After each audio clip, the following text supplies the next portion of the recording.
ഹൈന്ദവ ഐതിഹ്യപ്രകാരം മഹാവിഷ്ണുവിൻ്റെ 10 അവതാരങ്ങളിൽ ആദ്യത്തേതാണ് മത്സ്യാവതാരം.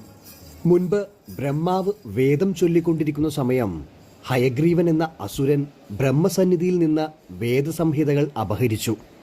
ഈ അസുരനെ വധിച്ച് വേദങ്ങളെ തിരിച്ചെടുക്കാനായി മഹാവിഷ്ണു മത്സ്യാവതാരം കൈക്കൊണ്ടു. പാലോട്ട് ദൈവം മഹാവിഷ്ണുവിൻ്റെ ആദ്യത്തെ അവതാരമായ മത്സ്യാവതാരമാണെന്നാണ് വിശ്വാസം. മഹാവിഷ്ണു പള്ളികൊള്ളുന്ന പാലാഴി കടന്നെത്തിയ എന്ന അർത്ഥത്തിൽ പാലാഴിക്കോട്ട് ദൈവം എന്നത് പാലോട്ട് ദൈവമായെന്നും വിശ്വാസം. പാലാഴിയിൽ അനന്തശയനത്തിലുള്ള മഹാവിഷ്ണുവിൻ്റെ പൊൻകിരീടം പരമശിവന്റെ അറിവോടെ ഗംഗ ഇളക്കി മാറ്റി.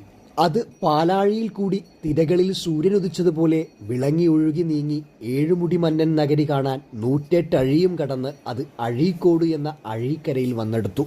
കടപ്പുറത്ത് മീൻ പിടിക്കുകയായിരുന്ന ഒരു തീയൻ